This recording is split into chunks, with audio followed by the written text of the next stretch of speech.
আরাধ্যা, আমি শুধু নিজে সুখী হতে চাইনি। আরাধ্যা, আমি শুধু নিজে সুখী হতে চাইনি, আমি পুরো পরিবারের কথা ভেবেছি। আমি চাই আমার পরিবারে সকলে সুখে থাকুক, আনন্দে থাকুক। তোমার কি মনে হয় ড্যাডি, আরাধ্যা কবিরকে ছাড়া সুখে থাকবে?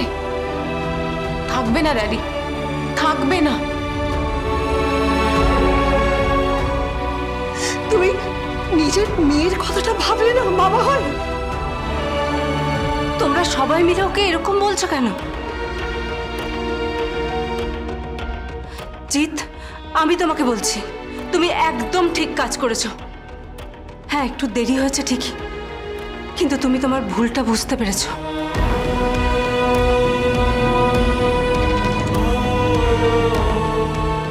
কি ঠিক কাজ করেছে?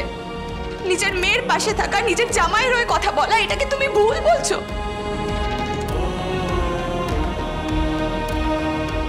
এটা যদি বড়দি ভাই বা ছোটে ভাইয়ের সাথে হতো, আর জেঠু যদি এই কাজটা করতো, তখনই কি তুমি ঠিক বলতে? হ্যাঁ, বলতে পারতে? অন্যের বেলায় খুব বলা যায়, তাই না দিদি?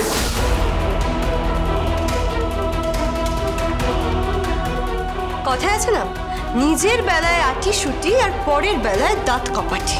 প্রার্থনা, ভুলে যাস না, যাকে তুই এই কথাগুলো বলছিস উনি আমাদের গুরুজন। ছাড় তো, গুরুজন? আমার বোনটার কথা কেউ ভাবছে? বাড়ির গুরুজনেরা ভাবছে?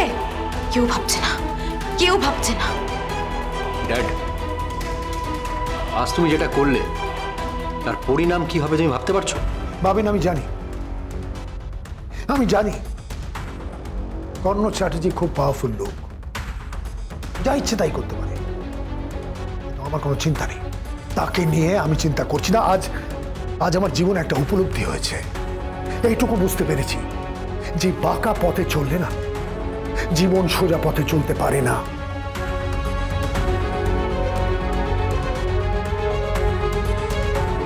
আজ আমার কিসে আনন্দ হচ্ছে না জানিস আমি, যেটা লাখ লাখ টাকা খরচা করলেও কোনোদিনই আমি এই উপলব্ধি পেতাম না। সেটা হচ্ছে লাড্ডুর কথা। আজকে আজকে লাড্ডু হবে না, ভালো দাদু ডেকেছে রে, ভালো দাদু।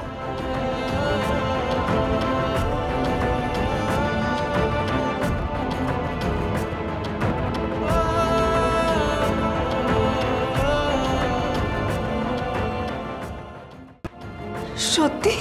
হ্যাঁ, আমাকে আমাকে ভালো দাদু ডেকেছে। হ্যাঁ মোদি, ওরা যখন আমাকে ওই রাক্ষস দাদু, দুষ্টু দাদু বলে ডাকতো না, ওটা কাটার মতো ঠকতো আমার চামড়ায়, কাটার মতো।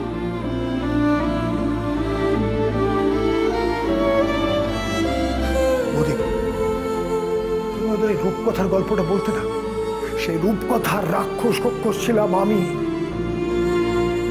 যখন লাট্টু আমাকে ভালো দাদু বললো না, আমার মনে হলো আমার জীবনটা সার্থক হবে। তুমি তাহলে দুষ্টু দাদু না? না দাদু। তুমি রাক্ষস দাদু না? তাহলে তুমি ভালো দাদু? জানিস আরাধ্যা, এতদিনের দুটো বাচ্চা, কত অল্পতেই খুশি হয়ে রিফিউজি মার্কেট থেকে আমি জামা প্যান্ট আর একটা ড্রেস নিয়ে গেছিলাম। সামান্য টাকা, তাতে কত খুশি। ওদের কাছে সব আছে, আর আমাদের কাছে সব থেকেও কিচ্ছু নেই।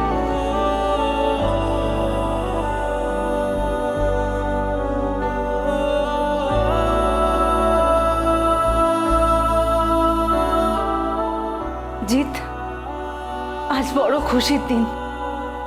এটা যদি তোমার দাদা বুঝতো। দাদা তোমাদের মতন নয়, তুমি তো খুব খুশি হয়েছো না?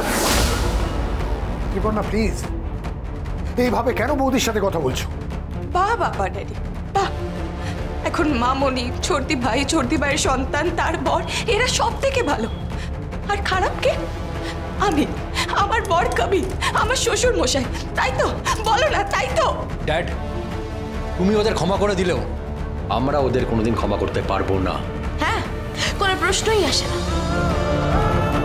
আমরা শুধু চাই যে আরাধ্যা ভালো থাকুক।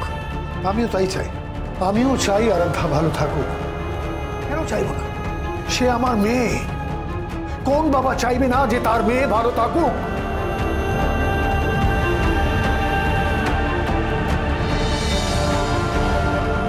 আরাধ্যা, আমার কথা শোন।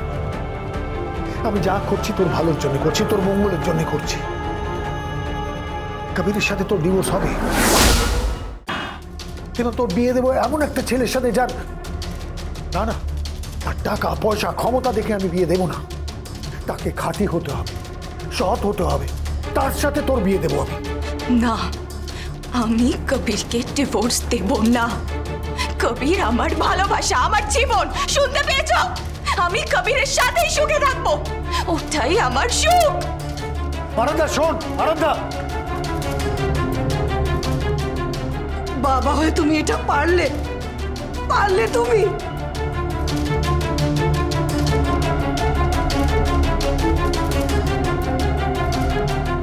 ড্যাড, আজ অবধি আমি তোমার অ্যাগেনস্টে কোনোদিন কোনো কথা বলিনি, কিন্তু আজ তুমি যেটা করলে ঠিক করলে না। জেঠু হয়ে সে তোমার মেয়ের জন্য এতটা ভাবছে, আর তুমি নিজে বাবা হয়ে সুখী হতে চাইছো, নিজে সুখী হতে চাইছো। পারবে না, পারবে না। ভুল করছো, তুমি ভুল করছো।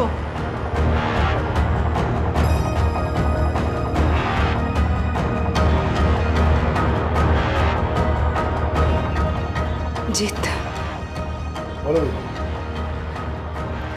আজ আমি খুব খুশি হয়েছি। মন থেকে আমার এই দেওরটাকে আশীর্বাদ করছি। ভালো হোক, তোমার খুব ভালো হোক। ছোটকা, ওরা তোমাকে অনেক কিছু বলবে, তুমি দুঃখ পেও না। আরে প্রাচী, আমি স্থির করেছি আমি সৎ পথে হাঁটবো, সোজা পথে হাঁটবো। তাতে বাধা আসুক, আসবে, আমি জানি আসুক, কিন্তু আমি সৎ পথেই হাঁটবো রে। আমি সোজা পথে চলবো, তাতে জীবন সহজ হবে রে, সহজ হবে। এটা আমি বুঝেছি।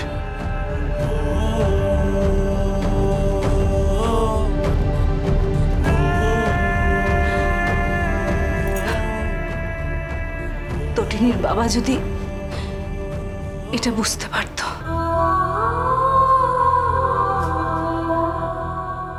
একদিন বুঝবে, তুমি দেখো, ঠিক বুঝবে।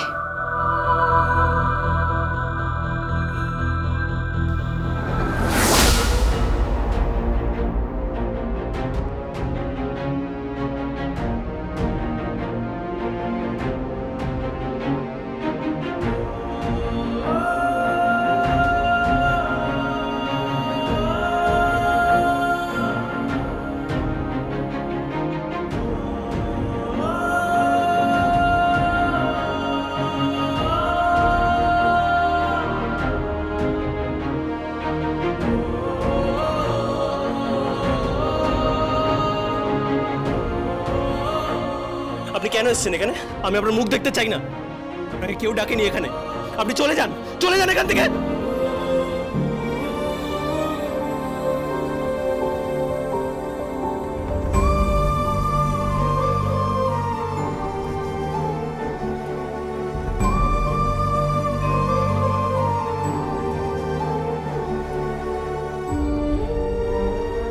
কবির, আমার কথাটা শোনো।